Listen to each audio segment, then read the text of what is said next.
কিছুদিন আগে পর্যন্ত আমার মুখেও ছিল অসংখ্য ব্রণের দাগ। আয়নার সামনে দাঁড়াতে ইচ্ছে করতো না। তারপর আমি ঘরে থাকা কয়েকটা সহজ উপকরণ দিয়ে একটা জিনিস বানানো শুরু করি। ধীরে ধীরে ত্বকে পরিবর্তন দেখতে পাই। আজ শুরু থেকে শেষ পর্যন্ত পুরো প্রসেসটা তোমাদের সাথে শেয়ার করব। আর জানো, এই সমস্যাটা শুধু আমার একার নয়।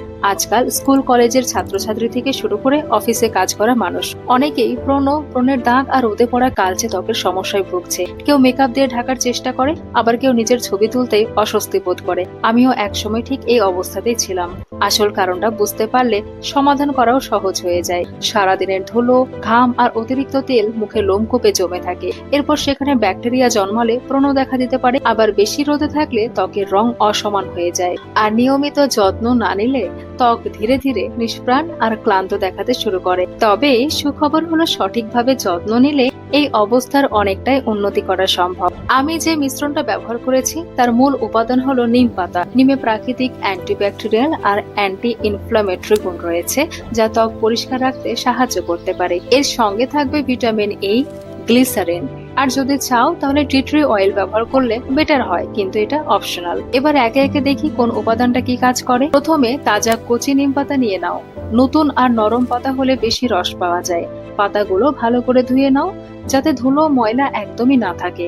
যদি বাড়িতে নিম গাছ না থাকে চিন্তা করো না, একটু পরে একটা সহজ বিকল্প বলছি। এবার নিম পাতাগুলো ব্লেন্ডারে ভালোভাবে পেস্ট করে নাও। তারপর একটা পরিষ্কার সুতির কাপড় দিয়ে ছেঁকে রসটা আলাদা করে নাও। এই রসটাই মূল উপাদান। যদি তাজা নিম পাতা না পাও তাহলে বাজারে পাওয়া নিম পাউডার পানির সঙ্গে মিশিয়েও ব্যবহার করতে পারো। এবার যে নেক্সট উপাদান সেটা হলো ভিটামিন ই।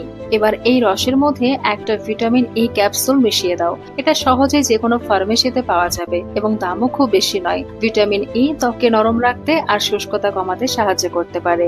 এর পরের উপাদান হলো গ্লিসারিন আর টি ট্রি অয়েল। এবার অল্প একটু গ্লিসারিন মিশিয়ে দাও। এটা ত্বকের আর্দ্রতা ধরে রাখতে সাহায্য করে। যদি বাড়িতে টি ট্রি অয়েল থাকে তাহলে 2 ফোঁটা যোগ করতে পারো। এটা ত্বক পরিষ্কার রাখতে সাহায্য করে। যদি না থাকে কোনো প্রবলেম নেই। কি হলো, চলে যেও না, একটু অপেক্ষা করো। এই ধাপটা খুবই গুরুত্বপূর্ণ। মুখে লাগানোর আগে যে কোনো হাতে বা কানের পেছনে সামান্য লাগিয়ে রাখো। সামান্য লাগিয়ে আধা ঘন্টা পর ধুয়ে ফেলো এবং 24 ঘন্টা অপেক্ষা করে দেখো। যদি কোনো জ্বালা, চুলকানি বা লালচে ভাব দেখা দেয় তাহলে মুখে এটা ব্যবহার করো না। কারণ আমার ত্বকে যেটা ভালো কাজ করেছে তোমার ত্বকে তার প্রতিক্রিয়া ভিন্ন হতে পারে। এই মিশ্রণটা একটা পরিষ্কার কাচের কৌটোয় ভরে ফ্রিজে রেখে দাও। প্রায় 2 সপ্তাহ পর্যন্ত ব্যবহার করতে পারবে। রাতে মুখ ভালোভাবে পরিষ্কার করে শুকিয়ে নাও। তারপর অল্প করে নিয়ে আলতো হাতে ম্যাসাজ করে লাগিয়ে দাও। সকালে ঠান্ডা জল দিয়ে মুখ ধুয়ে ফেলো। একটা কথা মনে রেখো, এটা কোনো জাদু নয় যে 3 দিন ব্যবহার করলাম পুরো দাগ এবং পুরো ট্যান পুরোপুরি চলে যাবে, এমনটা আশা করা একদমই ঠিক নয়। তবে নিয়মিত ব্যবহার করলে ত্বক ধীরে ধীরে পরিষ্কার, সতেজ আর স্বাস্থ্যকর দেখাতে শুরু করবে, এটা গ্যারান্টি। যদি দাগ অনেক পুরনো বা গভীর হয় তাহলে অবশ্যই একজন চর্মরোগ বা বিশেষজ্ঞের পরামর্শ নিতে পারো। তুমি কোথা থেকে ভিডিওটা দেখছো কমেন্টে অবশ্যই জানিও। আর কোনো উপকরণ যদি তোমার কাছে না থাকে সেটাও লিখে দাও, আমি তার সহজ বিকল্প জানিয়ে দেওয়ার চেষ্টা করব। আমার এই যাত্রাটা একদিনে হয়নি, ধীরে ধীরে নিয়মিত যত্ন নেওয়ার ফলে পরিবর্তন এসেছে। তাই তুমিও ধৈর্য ধরে নিয়মিত চেষ্টা করো। ভিডিওটা সেভ করে রেখে দাও, বাড়িতে বানিয়ে দেখো। ভালো লাগলে একটা লাইক দিয়ে যাও। আর এমন সহজ, বাস্তব আর উপকারী ত্বকের যত্নের ভিডিও নিয়মিত পেতে হেলথি মলিভ চ্যানেলকে সাবস্ক্রাইব করতে একদম ভুলবে না। দেখা হবে পরের ভিডিওতে। ভালো থেকো, সুস্থ থেকো।